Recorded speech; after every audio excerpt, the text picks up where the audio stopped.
어, 안녕하세요. 음, 지난 토요일 날 기후위기 101 그네 번째 시간을 오프라인 겸 온라인으로 같이 했었는데요. 저희가 기술적인 문제가 많이 생겼어요. 온 오프라인을 같이 하다 보니까 어, 신경 써야 될 게 생각보다 너무 많아져가지고 제대로 못했는데요. 음, 그것 때문에 다시 한번 이제 녹화를 하게 됐습니다. 그래서 그날 그러면 우리는 어떻게 살 것인가 라는 제목으로 제가 나눈 이야기들을 다시 녹화를 하면서 그날 참석하지 못하신 분들하고 같이 나누도록 해보겠습니다. 여러분들이 지금 이 화면을 잘 보실 수 있을 거라고 생각을 하는데요. 잠깐만요.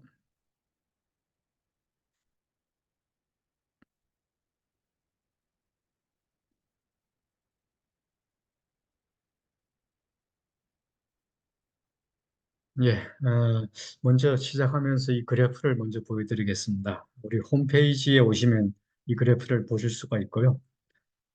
그러면 우리는 어떻게 살 것인가라는 제목으로 제 생각을 나누기 전에 지금까지 한 1강, 2강, 3강에서 한 이야기를 압축해서 보여드리는 이 그래프를 잠깐 설명을 드리겠습니다. 이 그래프는 미국의 메인 유니버시티에서 나사와 또 유럽의 기후 코페르니쿠스 연구소의 여러 자료들을 모아서 매년 1월부터 여기가 1월이고요. 12월까지의 날짜별 평균 기온을 전 지구의 평균 기온을 그래프로 나타낸 것입니다. 이게 주황색으로 보이는 것이 눈에 띄죠. 작년도 평균 기온인데요. 5월, 6월부터 높아지기 시작해서 12월까지 거의 하루도 빠지지 않고 여기 조금 제외하고는 평균보다 아주 많이 높았습니다. 그러던 것이 올해 2024년 까만색으로 나타나는데요. 1월과 2월에도 상당히 많이 높았고 3월 들어서 현재 여기 조금 떨어지긴 했습니다.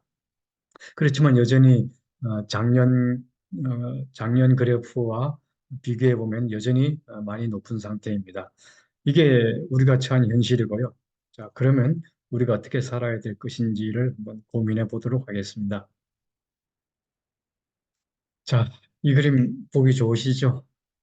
여러분들이 캐나다에 이민 오셨을 때 다 이런 삶을 꿈꾸면서 살았을 것입니다. 우리가 꿈꿔온, 우리 모두가 꿈꾸고 있는 이런 삶입니다. 그러나 현실은 어떨까요? 예, 기후위기로 지구 평균 기온이 올라가면서 재난을 부르는 재난급, 역대급 이런 산불들이 일어나고 있고 몇 년 전에 2021년에는 밴쿠버 쪽이 50도에 육박하는 기온을 보이기도 했었죠. 이런 산불 급증입니다. 산불만 있는 게 아니라 이제 홍수도 엄청나게 많이 일어나고 있습니다. 파키스탄 같은 데는 국토의 3분의 2가 잠기기도 했다고 그랬죠. 방글라데시였던가요?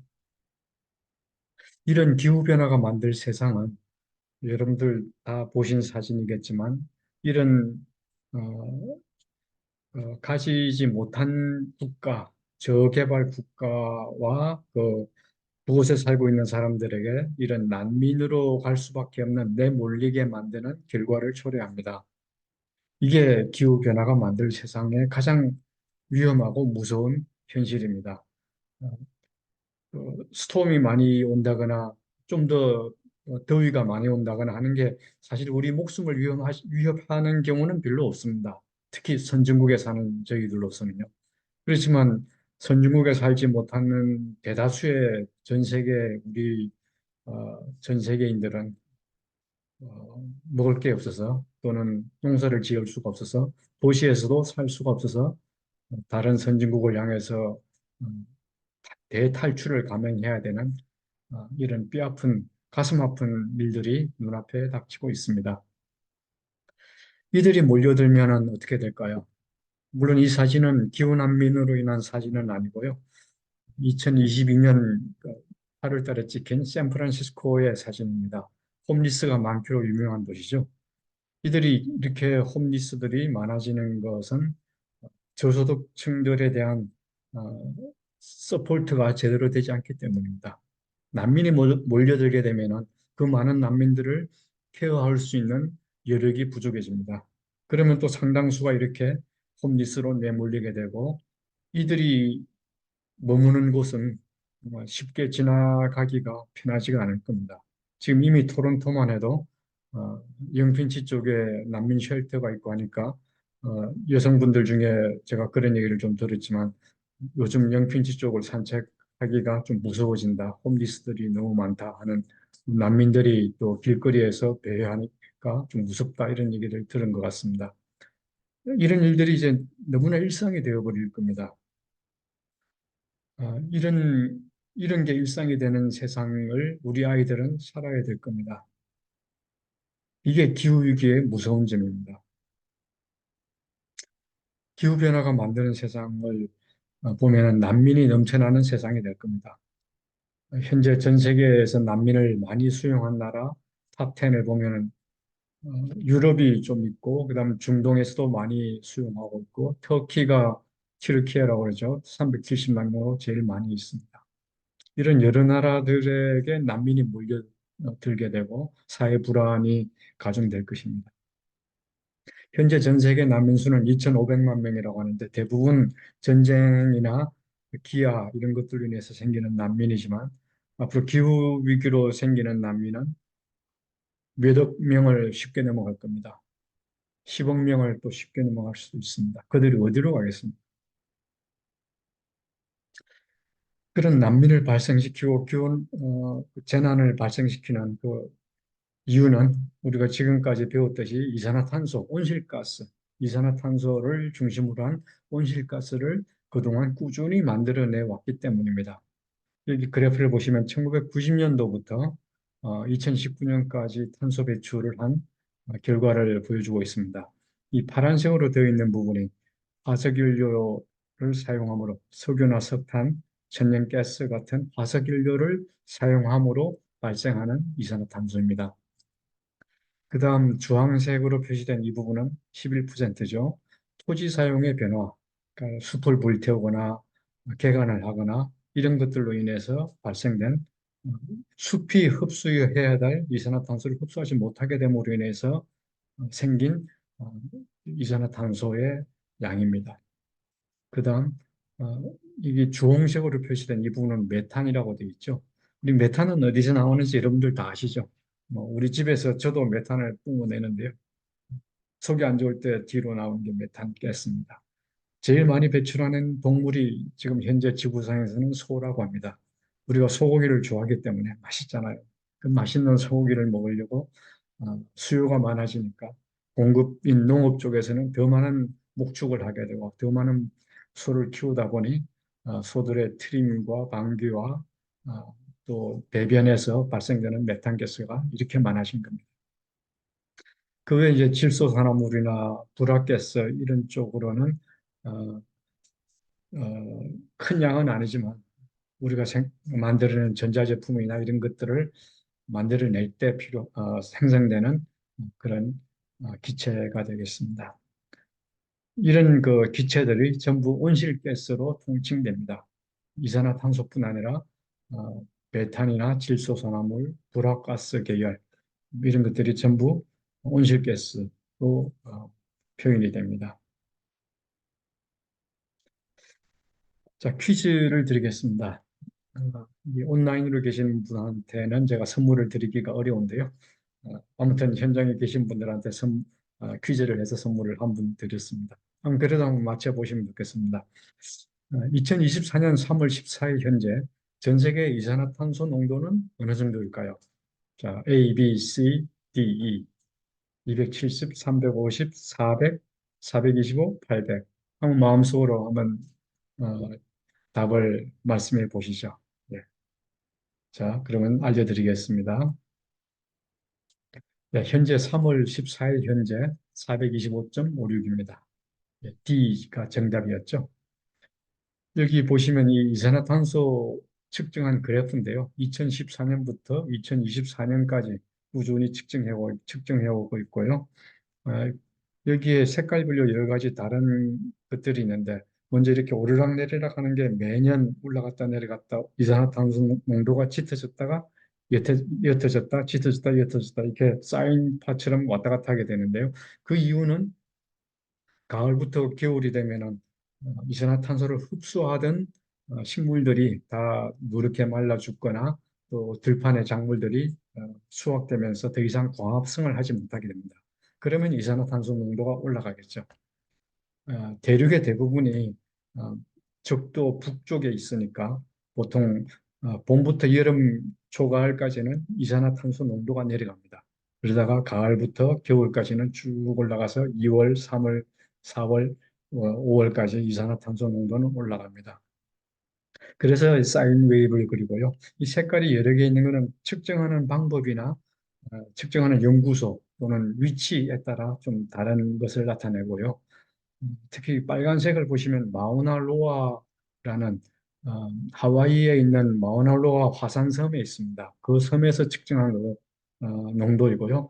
여기서는 특이하게도 세계에서 가장 먼저 매일 매뉴얼로 수동으로 공기 중에 있는 공기를 포집해서 그 속에 있는 이산화탄소 농도를 측정하고 기록해 왔습니다.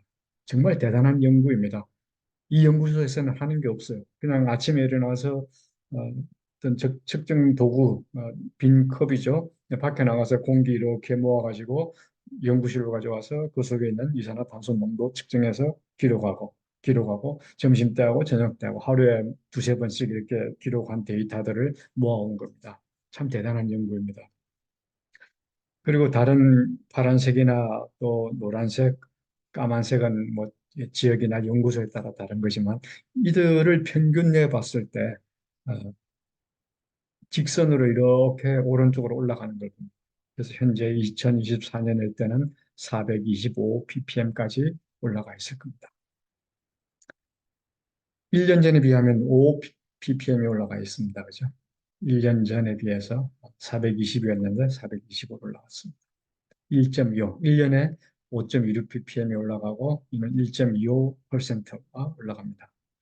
자, 그래서 아까 보기로 드린 A, B, C, D, E 중에 정답은 D지만 각각의 숫자가 의미하는 게 있습니다. 한번 볼까요? 270 ppm이라는 것은 우리가 기준으로 삼는 산업혁명 이전의 온실가스 농도입니다.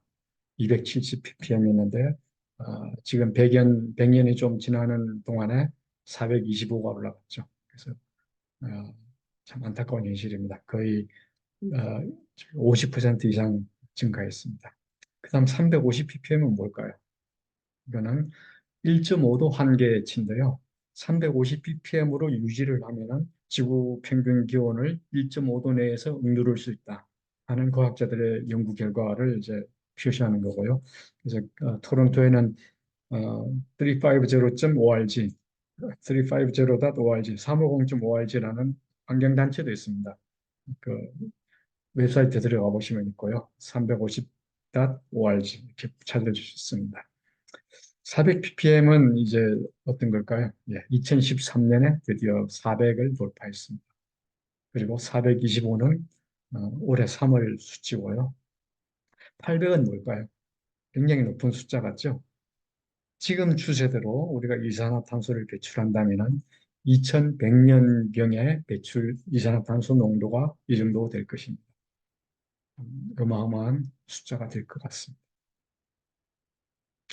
그 많은 탄소를 누가 배출했을까요? 네. 그 탄소 배출을 이제 이 그래프를 보면서 살펴보겠습니다. 옥스팜이라는 기후단체가 이 그래프를 이제 만들어서 공유하고 있는데요. 가장 여기 위에 부분, 가장 부자인 10%, 전 세계 10%의 부자가 탄소 배출의 49%, 거의 절반을 배출했습니다. 이만한 양을 배출했습니다. 이만한 양을. 그 다음 10%, 80에서 89% 부자인 사람들은 19%, 거의 20%를 배출해서 이 부분이 됩니다. 그래서 상위 10%, 20%인 사람들이 70%의 이산화탄소를 배출했다고 보시면 됩니다. 그죠? 19 더하기 49니까 68이니까 거의 70이라고 보시면 되겠죠. 자, 지구 예, 이산화탄소 농도가 그렇게 많은데 또 지속적으로 올라가고 있는데 이 원인 제공자는 상위 10% 또는 20%입니다. 요즘 일론 머스크가 스타쉽을 만들어서 화성에 사람을 보내겠다고 하는데 만약에 스타쉽을 크게 만들어서 상위 10%, 20% 사람을 다 실어서 화성으로 보내버리면은 지구에 있는 우리들은 아무런 걱정 없이 이산화탄소 농도 걱정할 거 없이 살 수가 있습니다. 그렇겠죠? 예. 정말 그러고 싶지만은 그게 가능하지는 않으니까 우리가 함께 노력해야 되겠죠. 자, 원인 제공자는 요 위에 있는 10%, 20%입니다. 그리고 지구의 가난한 50%의 사람은 지금까지 지구의 탄소 농도를 10%만 배출했습니다. 정말 그분들, 그러니까 80억 중에서 40억 명의 사람들은 아무 죄가 없습니다. 그렇죠. 80억 명 중에 20%인 8억 명 또는 16억 명의 사람들이 탄소 배출의 대부분을 책임져야 하는 거죠. 화성으로 보내버리도록 해봅시다. 양으로 따져보겠습니다. 총 59기가톤을 지금까지 인류가 산업혁명 이후부터 배출해 왔고요. 그리고 가장 부자인 상위 10%가 28.9%, 28.9기가톤을 배출했고요. 그 다음이 11.5기가톤. 예, 이렇게 쭉 내려가겠습니다. 예, 전체는 6기가톤밖에 배출하지 않았습니다. 여기서 퀴즈가 두 번째 퀴즈가 나가네요. 자, 스위스 크레딧 연구소라는 데가 있습니다. 이 연구소에 따르면 어, 1인당 어느 정도 자산을 가지면 세계 상위 13% 수준이 될까요? US 달러 기준입니다. 조금 전표에서 상위 20%의 사람들이 탄소 배출의 70%를 차지했고 상위 10%의 사람이 탄소 배출의 49%를 차지했습니다. 13%면 아마 뭐 어, 한 60% 이렇게 되겠죠. 이산화탄소 양을 60% 배출했다고 생각하고 아무튼 이렇게 좀 단위가 좀 다르게 되어 있지만 자 그러면은 어느 정도 자산, 몰기지나 이런 거 빼고요. 순수하게 내 자산이나 은행 예금이나 주식이나 어, 우리 집 예, 이런 걸 가지고 어느 정도 가지고 있으면은 세계 상위 13% 수준이 될까요? 자, 10,000달러, 10만 달러, 50만 달러, 100만 달러, 500만 달러. 여러분들도 생각해서 하나를 손들어 보시면 좋겠지만 제가 보이질 않으니까 예, 하나를 정해 보시죠. 예. 자, 크레딧 스위스닷컴에 가시면요, 이 자료를 보실 수가 있고요. 2022년도 리포트입니다. 아, 이 자료는 이제 저도 이 자료를 보고 나서 도대체 믿을 수가 없어가지고 도대체 이게 이해가 안 되고 받아들이기가 어려웠어요. 그래서 이 자료가 과연 신뢰할 만한지를 좀 찾아보기로 했어요. 그래서 여기저기 서치를 하다 보니 이코노미스트라는 유명한 경제지가 있는데 2016년 11월 23일자에 이 그래프를 인용해서 세계 자산 순위를 얘기하면서 지금 이제 앞으로 지금 제가 설명드릴 부분들을 거의 그대로 기사로 작성했습니다. 신뢰할 만한 수준의 자료라는 얘기죠. 자, 이 표를 잘 보겠습니다.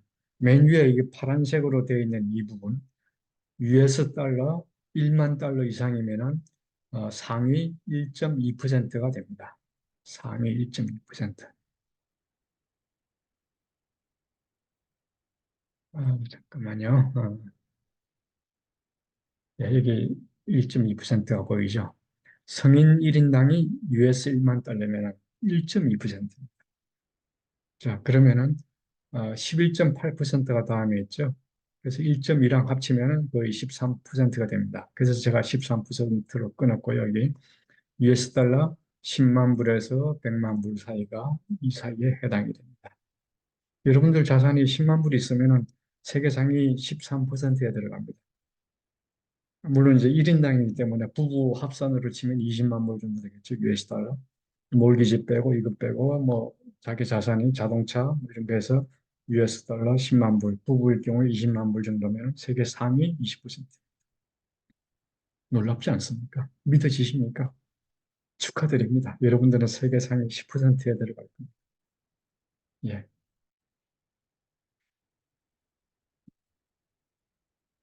얘들이 음,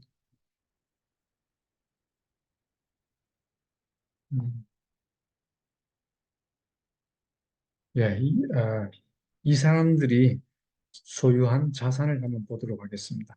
총 자산 US 달러 100만 달러 이상, 1.2%에 들어가는 이 사람들은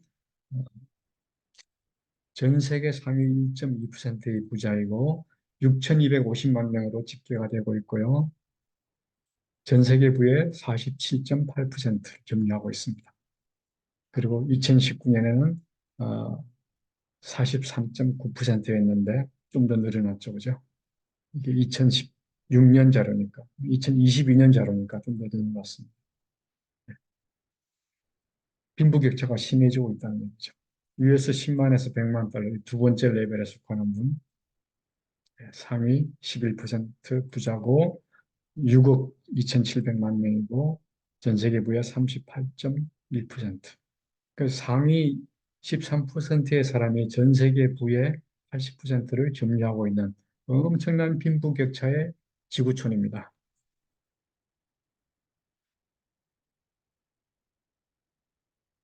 자, 퀴즈 세 번째로 가보겠습니다. 그러면 나름대로 선진국이라고 하는 우리 캐나다에서의 탄소 배출은 어느 정도 될지 한번 보겠습니다. 연 1번 4.4톤 또는 8톤, 13톤, 13.6톤. 세계 평균은 4.4톤입니다. 자, 여러분들 한번 게스해 보시기 바랍니다. 1인당 배출 기준, 2020년 기준이고 월드뱅크 자료입니다. 예, 정답은 4.6톤, 영국 놀랍죠? 일본 8톤, 미국 13톤, 캐나다 13톤, 세계 평균 4.4톤.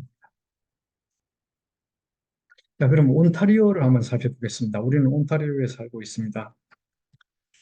1990년도부터 탄소 배출이 이제 쭉 돼 있는데요. 2000년대에 이제 아주 피크를 찍었고 이제 점점 줄어들기 시작해서 2020년도에는 1억 5천만 톤, 150 메가톤의 탄소 CO2이라고 돼 있는데 탄소 어, 이퀴블런트, 네, 온실가스를 말합니다. 했는데요. 자, 온타리오에서 배출되는 탄소는 어디서 나오는지 보면은 맨 위에는 쓰레기, 이 회색, 그 다음 두 번째는 농업, 음식 이런 쪽이고요. 그다음 세 번째는 여기가 빌딩, 산업, 교통. 네, 제일 많은 데가 교통이고 그 다음 빌딩, 산업 이렇게 되겠죠. 네, 그 밑에는 이제 전기, 진한 색깔은 오일이나 가스 이쪽에서 나옵니다. 자, 이 부분을 따로 떼어서 이제 가지고 왔습니다. 그래서 쓰레기, 농업, 빌딩, 산업, 교통, 발전, 오일. 이 부분에서 우리가 어떻게 쓰레기를 줄일 수 있을 건지 한번 살펴보도록 하겠습니다. 자, 농산물 사이클에서 전체의 7%를 이제 내뿜고 있는데 우리가 보통 어, 개인적으로 소고기 소비를 줄인다거나 버리는 음식, 우리 가정에서 버려지는 음식이 30%라고 합니다. 못 먹거나 많아서 안 먹거나 상해서 버리거나 아니면 따듬으면서 버려지는 음식이 30%라고 합니다. 그리고 로컬 푸드, 제철 음식을 구매하는데 왜냐하면은 어, 겨울에 여름 음식을 구매하면은 캘리포니아에서 올라와야 되고요. 로컬 푸드가 아니라 남미에서 재배된 음식을 가져와야 되면 오는 도중에 엄청난 탄소 배출이 이루어집니다. 그리고 수입 식품을 좀 줄이는 게 중요하고 제철 음식이라 하더라도 온타리오에서 생산된 이 지역에서 생산된 음식보다 식품보다는 멀리서 가져오는 식품들은 이동 도중에 운송 도중에 탄소 배출을 그만큼 많이 하게 되기 때문에 제철 음식, 수입 식품을 줄이고 로컬 푸드를 소비하는 게 좋습니다. 빌딩에서는 난방이 제일 많은데요. 이 건물의 난방, 또 집의 난방 할 때 내추럴 가스를 쓰게 되죠. 보통은 오일을 쓰는 집도 있고 전기를 쓰는 집도 있지만 탄소 배출이 제일 적은 것이 전기입니다. 집 난방을 할 때는 히트 펌프를 설치하는 것을 권유드리고요. 집에 있는 스토브를 또 혹시 교체하실 계획이 있으시면은 가스 대신에 전기 스토브를 교체하시고 그리고 주택에서 가장 많이 열 손실이 일어나는 곳이 인슐레이션입니다. 옛날 집들은 단열이 굉장히 약하게 되어 있기 때문에 새로 단열을 에틱 쪽에 많이 더 추가를 한다거나 창문을 이중, 삼중 창으로 교체를 한다거나 이런 것들을 통해서 우리가 탄소 배출을 줄일 수가 있는 겁니다. 그래서 빌딩에서 25%, 이 부분을 우리가 이런 활동들을 통해서 이걸 20%, 15%로 줄인다면은 어, 탄소 제로를 향해서 좀 더 큰 걸음을 갈 수 있을 것 같습니다. 네. 그리고 이제 탄소 배출에서 산업 쪽에서 한번 보겠습니다. 산업에서는 무언가를 않아야 되는데요. 산업은 나와 관계가 없는 게 아니라 나와 밀접한 관계가 있습니다. 왜냐하면 산업체가 활동하고 움직이고 산업이 돌아가는 것은 전부 소비자한테 뭔가 상품을 제공하기 위해서입니다. 소비자가 없으면 산업이 있을 수가 없죠. 그죠?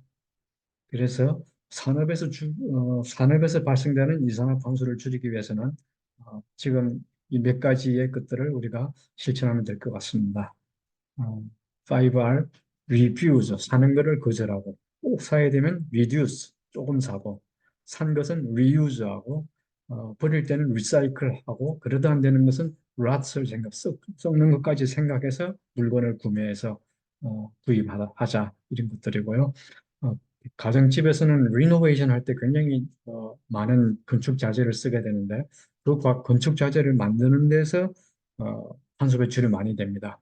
그래서 그런 거 줄이고 개인적으로는 종이컵이나 일회용 용기 쓰지 않기 뭐 이런 것들은 뭐 여러분들이 다 하고 계실 줄 압니다. 그다음 교통에서는 가능하면 대중교통을 이용하고요. 카풀을 한다든지 이래서 배출량을 줄이고 그다음에 차를 구매할 경우에는 전기차를 사용하고 전기차가 있을 경우에는 전기를 많이 쓰기 때문에 태양광 패널을 설치해서 어, 전기 요금을 좀 줄이는 것도 지혜로운 일이 될 겁니다. 그다음 여행을 안 할 수가 없으니까 항공 여행을 좀 줄인다면은 우리가 또 탄소 배출을 줄일 수가 있는데요. 잠깐 보면은 한 사람이 1,000km를 여행할 때 배출되는 탄소를 킬로그램으로 표시를 했습니다. 기차를 타면 14kg, 버스를 타면 58kg, 자동차를 타면 251kg, 비행기를 타면 448kg. 여기서 몬트리올, 퀘벡 지나서 좀 더 여행을 한다고 그러면 이 정도의 탄소를 우리가 내뿜는다 이렇게 생각하시면 됩니다.